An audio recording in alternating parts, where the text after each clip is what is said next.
Well, hello there guys, and welcome back to the channel. Right, so we have made our way through a whole bunch of these year-end ranking videos. So we have done the 2021 champions and buffs, we have done mystic and tech class ranking videos, and today it's time to rank the best skill champions. And this is actually quite an interesting one to do as well. I didn't have necessarily as hard of a time ranking skill champions as I did with tech ones, because I think there is a very solid top 5 in skill class, and then there is like another 3 champions that are following slightly under the top 5, and then the last 2 spots I was quite confused, undecisive. So the bottom 2 spots I think are very debatable. I think the bottom 2 spots can be replaced with, a plethora of skill champions, which we're going to get to.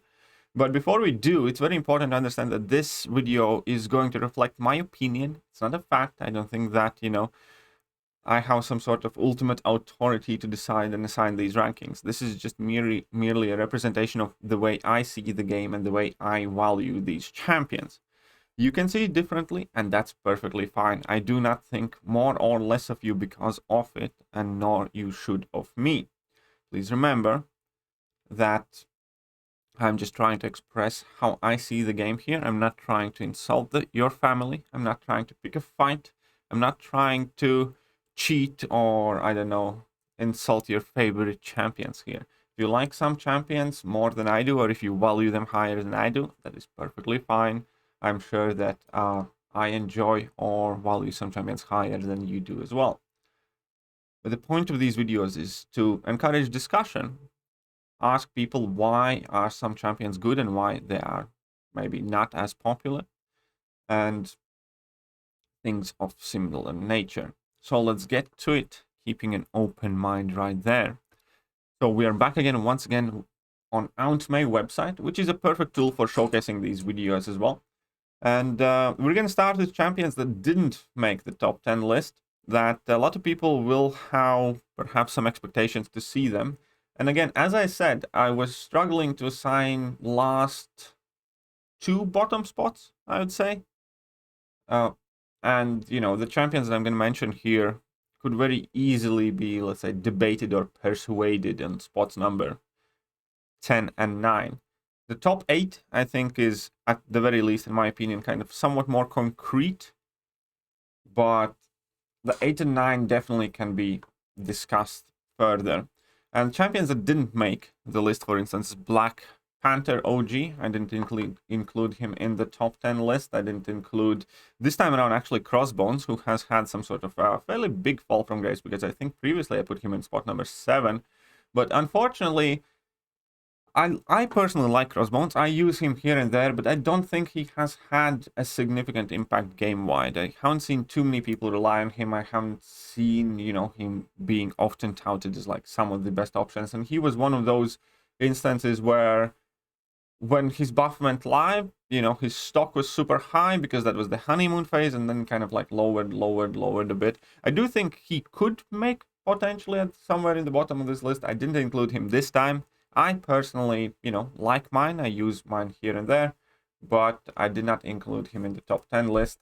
And then we're also gonna have to address the Elsa fan club, the Elsa cult. People are gonna be coming after me. I like Elsa. I have a rank 5 star.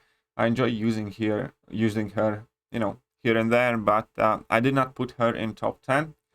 If you value her higher than I do, that's perfectly fine. We do not need to bear arms to resolve this conflict. And similarly, I didn't include Jabari Panther in my top 10 list, which some people seem to like a lot. I like Karnak, which I think is quite fun and decent, good champion now after his buff. I did not put him in the top 10 list. And perhaps most importantly, I didn't include Craven as well, because I am not, that well versed in everything that he does. Obviously, he's very fresh champion to the game, and he's arguably the one champion that's hardest to value right now, as his arenas have like just finished now. So we're going to see what kind of, start of the contest Craven has, whether people use him or not. And then there's Massacre, a champion that kind of broke my heart a bit, not to include. A champion that's actually been more useful recently due to kind of resurgence of Domino and Mercenary tag requirements. I have actually used him quite a lot, and maybe I should have put him in spot number 10. Maybe I should have put him in spot number 10. But all of these champions that I mentioned, including like Night Thrasher and Stealth Suit Spidey, who's not in top 10 anymore either, because I think Stealth Suit Spider-Man use has kind of completely dropped off the cliff. And there's going to be people who love Thor Ragnarok. That's also not in top 10. So now that I have lost about 90% of my viewers who were fans of one of the champions that I mentioned, we can start with the actual top 10. And in the 10th spot, I'm going to be putting in Hawkeye. Now, the things about Hawkeye and his funny signature scaling that hasn't been fixed, announced May, is that obviously he's very new. Obviously, he's very new to the game. But I do think he's significantly better. I do think his bleeds are crazy powerful. And I do find also a lot of value that you can switch out his bleeds for poisons if need be. And those still can be critical poisons. So that definitely, you know, improves his versatility. But the reason why I snuck Hawkeye past all the fantastic champions that I didn't put in top 10, and I am putting in Hawkeye, is because he's fairly atypical skill champion. There aren't really skill champions that have any sort of form of power control or any meaningful sort of power control, and he does. There aren't many skill champions, if any, for instance, that are capable of inflicting poison, and he does. And, you know, then when you combine it all, I think he has a good kit. I think he has a potential. Again, check out Nagase channel. He has soloed every single Act 6 boss with Hawkeye. And just to showcase how good he actually can be. And I hope that as time passes, more and more people do give this guy a chance.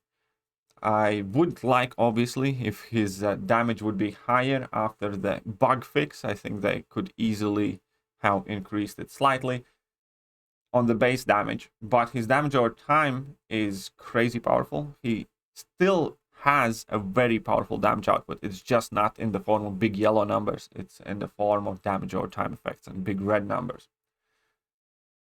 So here we are. I'm putting in Hawkeye at number 10. He definitely still has a lot to prove. If he doesn't, he's going to be cut out. But I feel that he has the things needed to be a very solid kind of tertiary choice for a skill rank up or something like that. He's not going to be the skill iconic champion to rank up initially first always, but he's going to be one of those champions that just fits very well to fill in some sort of gaps that we might have. And there we go. That's why he's here. And that's why we're giving him, in some cases, let's say, benefit of a doubt, but I also definitely see plenty of potential there. Moving on to spot number 9. Spot number 9 is going to belong to Black Widow Deadly Origins. Now, Black Widow Deadly Origins, I have for a very long time described as the second side of coin that she shares with Massacre. She effectively has about 80% of her abilities pretty much borderline useless. Like all of those fancy ability descriptions, signature ability, very little of it actually matters. Even those Widow's Insights and whatever her level 3 does and that evade on level 1. It's really quite irrelevant. Similar to Massacre. Massacre has a plethora of abilities that barely make an impact. She has very good access to shock. She has good burst damage on level 2, and she shocks opponents a lot. That's what she does. She places a lot of shock debuffs on opponents, and she's one of the champions in the game where it's easiest for you to inflict shock debuffs, maintain a high or decent amount of shock debuffs on the opponent, and all of that is improved by the fact that she accesses pretty much 100% of her damage output immediately from the start of the fight. So she is a very good questing champion. She is one of those champions that you want to use, that you want to bring in. And then obviously recently she has been even more helped by the fact that she's a mercenary, and we have had an increased need for mercenary tags. On top of that, she does have synergies with cool champions like Ultron. She has synergy with Hawkeye as well, and with Nebula, who, you know, has gotten a second wind after her buff, and War Machine, and so on and so forth. So she is a fairly good synergy piece in a lot of cases as well. But the most important thing is that she's just one of those champions that, when you scrape away all that unnecessary crap, does one very simple thing: inflict shock debuffs, and does it really well. And at the moment, you know, that's a fairly empty niche. There aren't too many champions that access all of the damage instantly and specialize, let's say, in shock. And whenever we do see these shock vulnerability nodes and stuff like that, for many people, she's pretty much the go-to option. Yes, we do have other options, but she is one of the definitive shock champions in the game. And where she kind of shines over Massacre is that Massacre always has to get started. He has to get his bat ignited, and that, you know, can take a slight amount of time. It's still an inconvenience. It's still something that needs to be done, whereas she doesn't.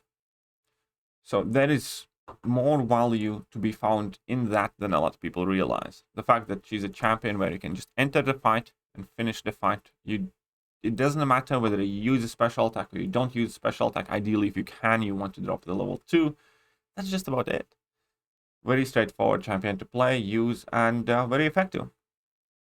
Therefore, she might not be having the biggest ability kit or the biggest relevant ability kit compared to some champions that didn't make it there.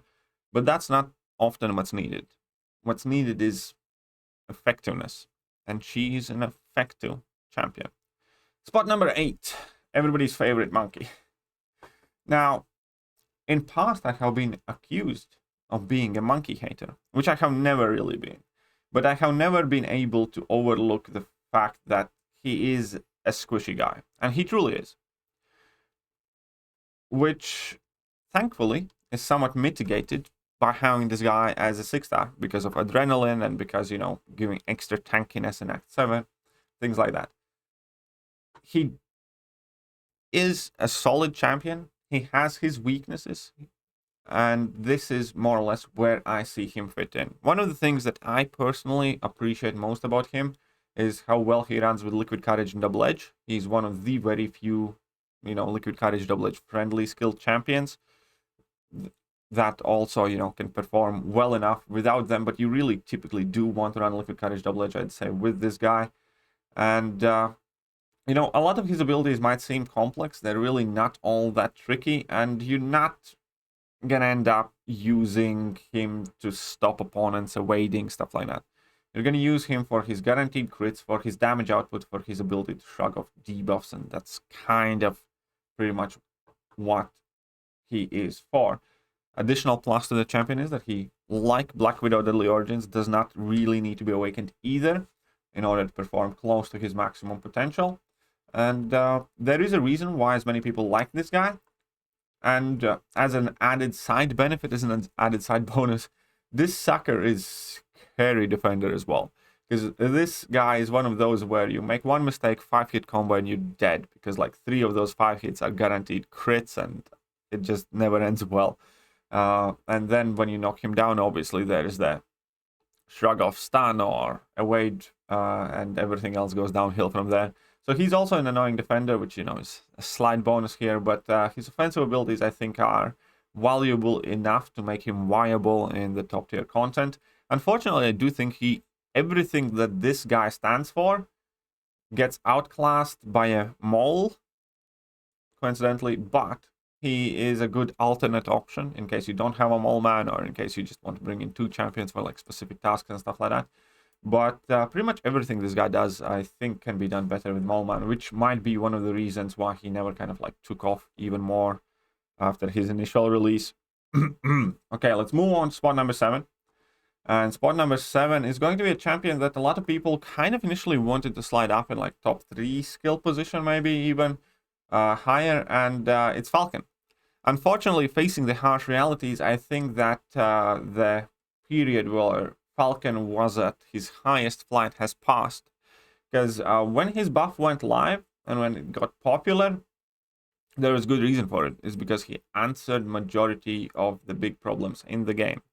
Unfortunately, since his buff, we have seen addition after addition of either nodes that increase ability accuracy and therefore make Falcon's lock-on kind of, gimped weapon against that. Or we just flat out see where ability accuracy reduction doesn't work on important defensive abilities. Like one great example here is in theory, we could take a look at Penny Parker, right? And where is she? Where is Penny Parker? And, she has super annoying auto block abilities.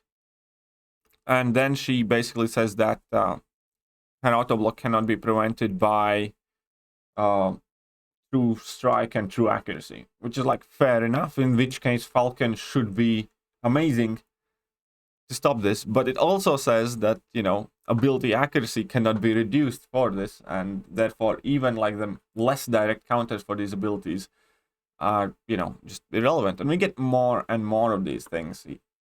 May that be Ultron, or may that be Warlock's Infections, or whatever.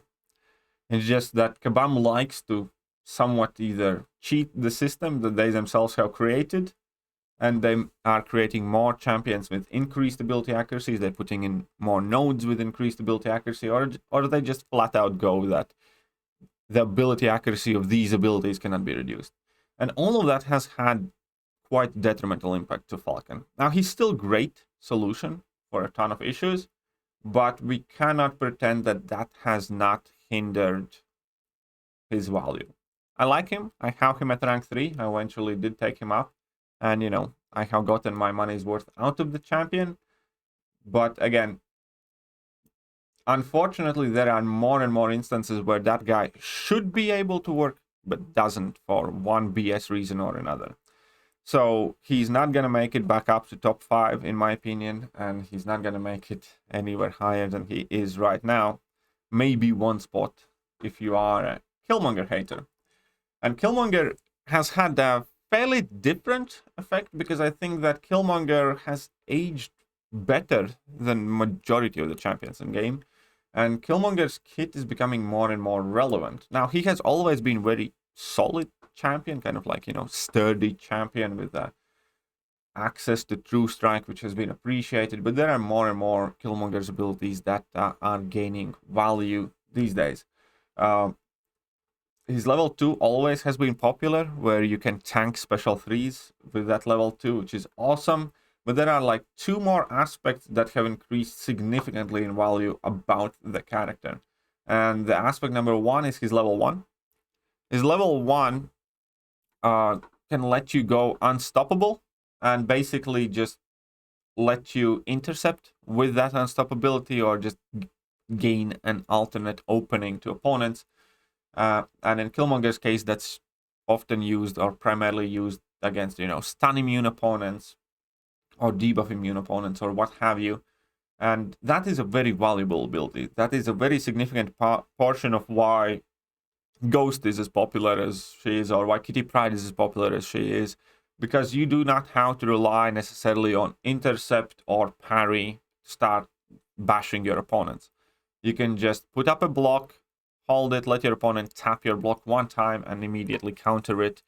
And then you can, with that, trigger specific nodes like Ebb and Flow Intercept or Do Not Go Gentle. And then you gain an opening to your opponent. And also with the fact that Killmonger obviously is tanky, and with the fact that Killmonger wants to have his Reverberation active alongside True Strike to gain more attack from his signature ability, all of that kind of like adds up to give increased value to the guy. And the final ability that's becoming ever so popular is,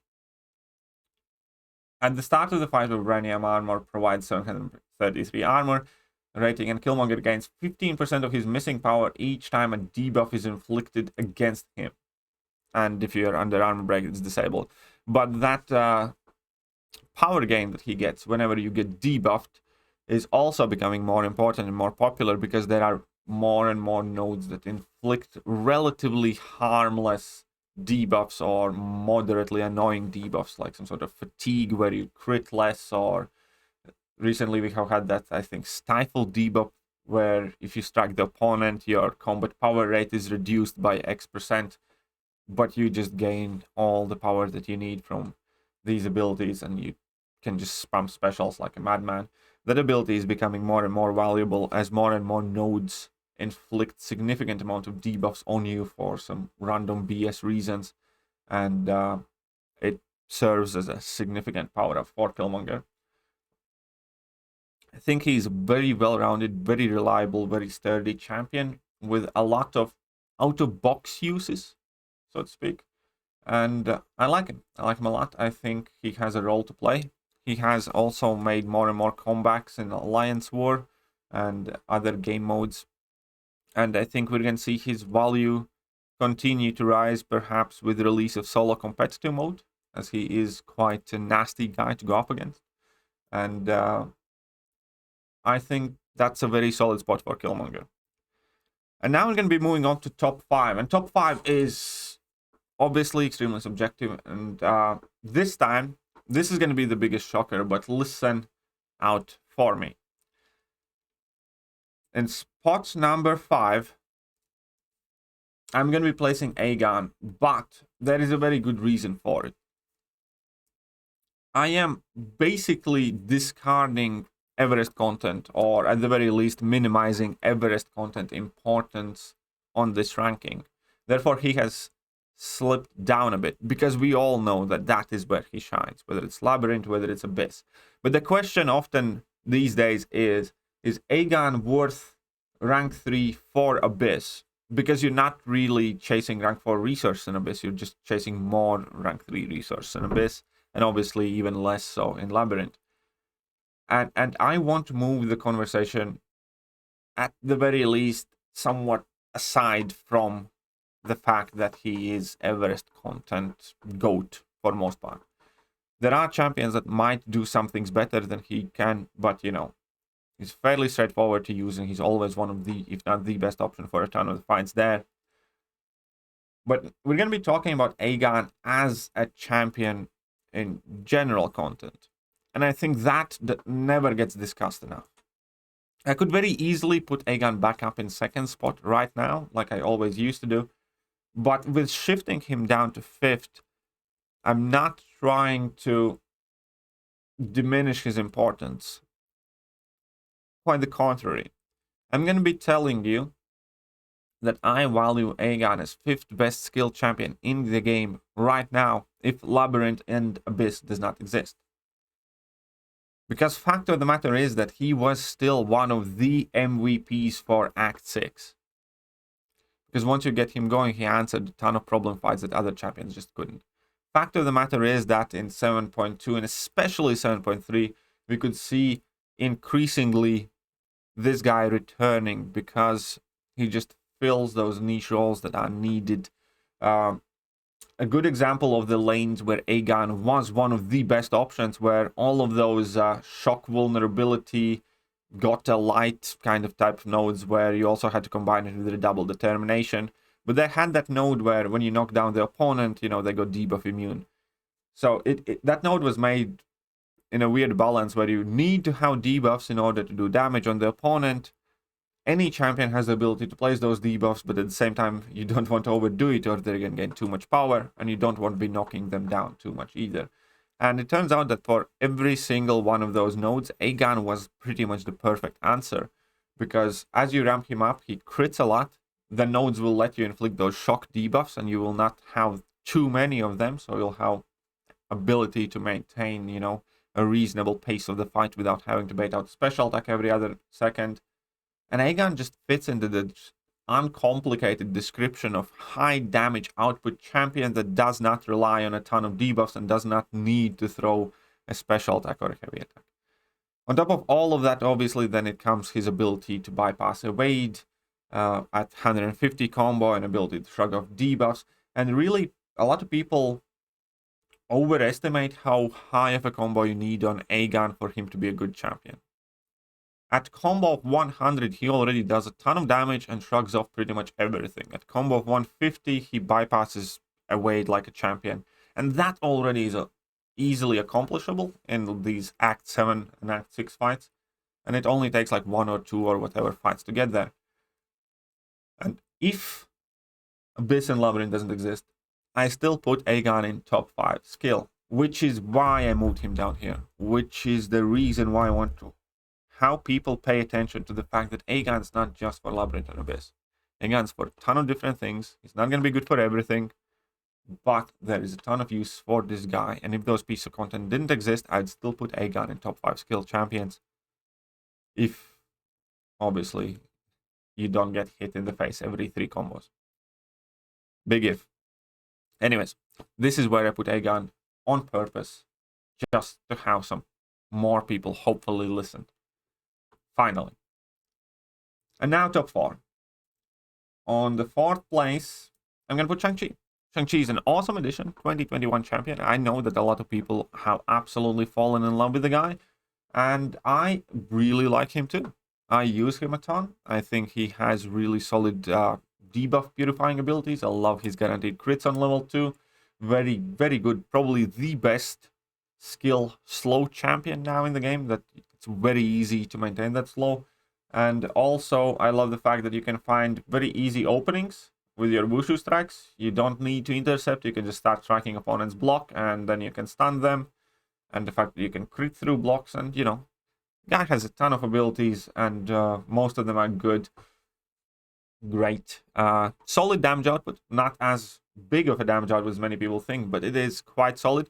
He's also, incidentally, one of the skilled champions that has very easy access to buffs, which often is underrated, because it's actually very easy with Shang-Chi to have 3, 4, 5 precision buffs active all the time, or were they smoke rolled? I think they were precisions. And he also ramps up throughout the fight. There's a lot to like about the guy, and I do. There are obvious slight weaknesses in the guy that often get glanced over as well. One of them is the fact that you do have a downtime with this purification ability, unfortunately. I really wish they didn't include this. When a champion's cleanse is inflicted with a debuff, it's immediate blue. Well, I really wish they didn't have these cleanse charges reset once you reset your Wushu strikes. I really wish he didn't have that. I wish they put a maximum of like 3 or 4 cleanse charges that he can have. But I really wish he didn't lose the existing cleanse charges, because doing that leaves an amount of time where you have no debuff protection active, and that immediately means that you cannot reliably use him in several damage overtime fights. I think he would be significantly better if you could have 100% uptime on these.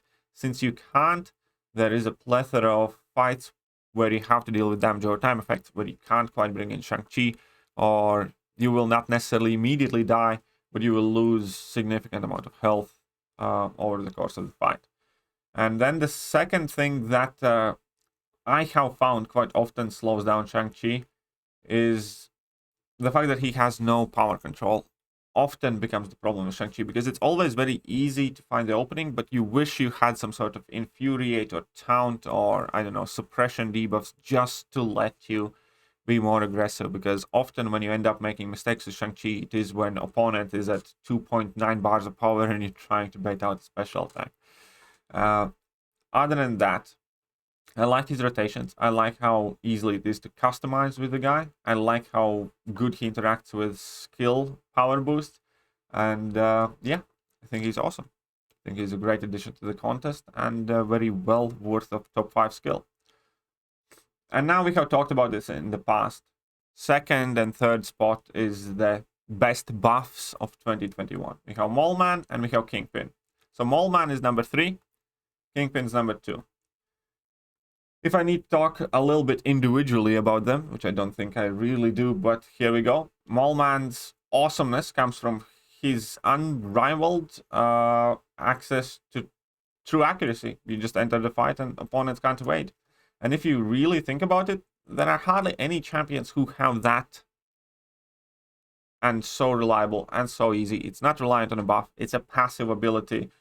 And you don't need to only use medium attacks to stop opponent from evading. You can just go in and fight and opponents will not evade. perfect. It's arguably the best evade counter at the moment in the game because it's passive, because it starts from the beginning of the fight, because you can play however you want to play, and it is going to remain active. Now, again, I have to mention that his text states that you should be losing your true accuracy if you enter your frenzy mode. And currently, if you enter your frenzy mode under 10 monster mass, you do not lose your true accuracy. However, this has been the case for nearly a year now in the game.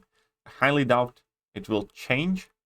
And that's why I'm looking at him the way he is. Anything that he is, even if they change that, Moleman will still be able to do. It's just those fights will last longer and you'll have to be a bit more careful when you play. Right. So besides his evade prevention abilities, obviously, where there are guaranteed crits, there are guaranteed profits and damage. The fact that he can access shock debuffs, is shock immune himself, and can inflict a ton of bleed. Also has a ton of secondary damage via physical damage every time you inflict a bleed if opponent is shocked. That is obviously quite awesome as well. And just the fact that, you know, now you can maintain your frenzy mode infinitely, which is something you couldn't do before buff, is kind of like the main change for the guy. On top of that, you do have unblockable special 2s, and you can block unblockable hits as well if need be. Just the guy's awesome. The only thing you really would want to ask more for is a reasonable heavy reach. But, you know, can't get everything perfect. Some good synergies on top of that as well. But Moleman's also a champion that definitely benefits from Liquid Courage Double Edge quite significantly. And that is, again, my ranking of Kingpin and Moleman. If you run Liquid Courage and Double Edge, I think Moleman is the better champion over Kingpin.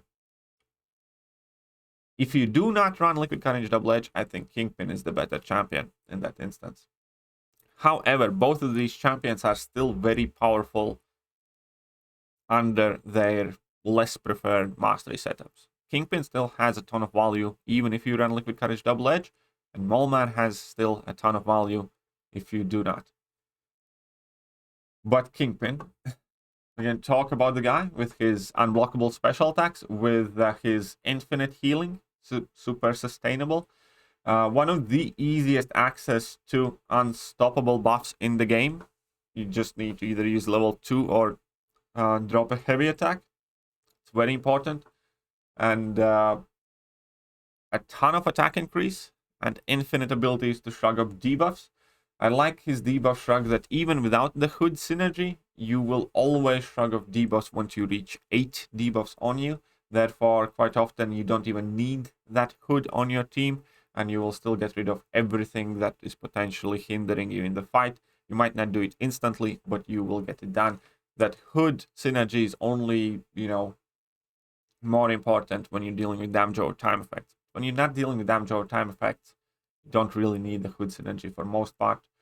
And his level 1 obviously has plenty of utility on it as well, reducing opponents' attack by 50% and their ability accuracy by 65%. You can easily maintain 2 stacks of those, so, you know, opponents will be hitting hardly for anything and have no defensive ability accuracy as well. And yeah, that is Kingpin. Kingpin is amazing. That's all he is. He definitely has been one of my MVPs for either Alliance War or 7.3 or some, you know, other challenging content and Summer of Pain or what have you. The man just puts in work in pretty much every game mode. He's one of my go-to options at the moment for pretty much everything. Also, absolutely love his synergy with Mr. Sinister, giving him even power control, and having power control on top of all of this beautiful kit with ability accuracy reduction, with everything else, just makes him crazy. Because again, power control often is one of the weak sides of skill class, and Kabam knows it, and Kabam uses it quite often. And therefore, it's one of the reasons why I valued Hawkeye as highly as I did. And it's one of the reasons why I love this synergy as much as I do. I used this synergy a ton in 7.3, and it was so helpful. But yes, here we are. I think Kingpin and Moleman kind of share the second and third position. It's really interchangeable based on, your own personal habits and preferences. And now we have top spot, and top spot for X videos in a row has been Nick Fury. And I don't think it's going to change. I don't think it's going to change. Nick Fury has a lot of understated abilities that many people don't even think about quite frequently.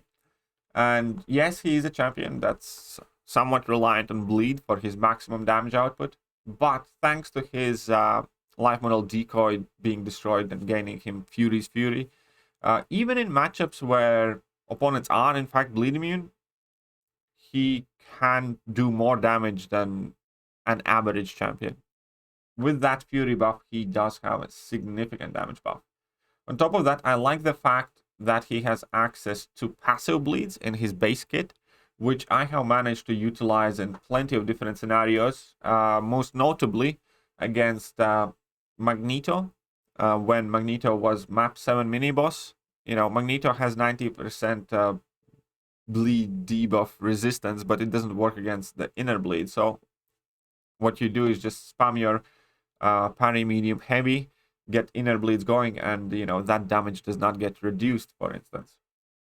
But okay, if we need to go through everything that Nick Fury does, it can be a while, but he's one of the very few champions that can effortlessly bypass miss and evade with no real conditions to it, especially if you're in life model decoy phase. Just need to throw your 2 level 1s or get hit if you are entering the life model decoy phase. And then on top of that, he's pretty much the only champion, I'd say, in the game, or one of the very, very few champions. Well, definitely one of the, under 5 champions in the game that can spend pretty much entire fight being unblockable. That is crazy. When you have 15 plus charge, you become unblockable and you stay unblockable. Obviously, he can purify debuffs, whether it's damaging or non-damaging, based on which point in the fight you are. Has access to disorient, which can be helpful at times, and is a requirement for different type of fights. And perhaps most importantly, the secret utility, the secret ability of Nick Fury that nobody ever talks about, is that he's only champion in the game, I believe, that is capable of purifying passive effects. Yes, you can do it only once per quest, but if you know what you're doing, it's more than enough to make it count. And he is the one champion that can get rid of passive effects upon destruction of your life model decoy. And it's also so unique, and a lot of people kind of completely forget about it or never think about it, but I have used it time and time again to bypass just stupidly annoying abilities. Because once his life model decoy is destroyed, the nodes are effectively kind of reset. And if you are suffering from some sort of passive effects that nobody else in the game can deal with, then Nick can do that. And again, you do it upon the destruction of life model decoy, which is possible only once in a quest, but use it when it matters and it will be enough. Kind of like Human Torch's No Flames, perhaps. And here we are with Nick Fury. On top of all of it, on top of how amazing Nick Fury is, obviously he still has synergies that increase the attack rating of all your hero champions. Then he has insanely useful synergy with Quake that effectively can work as a safety net that I have benefited from plenty myself. Then you have the synergies with the Deadpool champions, where you can make any champion significantly more, Liquid Courage double-edge friendly. That is also quite important. And you can gift your champions one-time immunity against Cold Snap or Frostbite or Incinerates, or, ability to bypass power control nodes. And then on top of it, now you can give Hawkeye a poison immunity as well, which is quite neat. And you have your synergy with Captain Marvel. So he has solid synergies, very solid synergies, one of the best support synergies in the game, and one of the best ability kits in the game. This is, I think, another one of those examples where, it was quite clear that this guy was somebody's favorite and somebody tried really, really hard to give this dude as much as you possibly can. Insane kit, insane synergies, and very solid base stats. I think he has one of the highest crit rates in the game as well, if I'm not mistaken. And with his Fury's Fury, he has pretty much the highest starting attack in the game. It's clear that he was loved by someone in that dev department. But that is it. That is the way I see skill champions. So just to recap very quickly, number 10 is Hawkeye. Then we have Black Widow, Deadly Origins, Hitmonkey, Falcon, Killmonger, Aeon, Shang-Chi, Moleman, Kingpin, and Nick. And, you know, some of the champions definitely can be swapped here, there, and about a bit. And the bottom two, Hawkeye and Black Widow, Deadly Origins, I would be willing to shift about with, I don't know, maybe Crossbones or maybe Massacre or, you know, Stealth Suit Spidey or whatever else you're into, Elsa Bloodstone. But I think the top 8 is kind of fairly stable up high, up top, and I don't think it would be possible to make me agree that somebody in that top 8 does not belong on this top 10 list. Right. That being said, let me know what you guys think, and I'm going to catch you guys soon. See ya.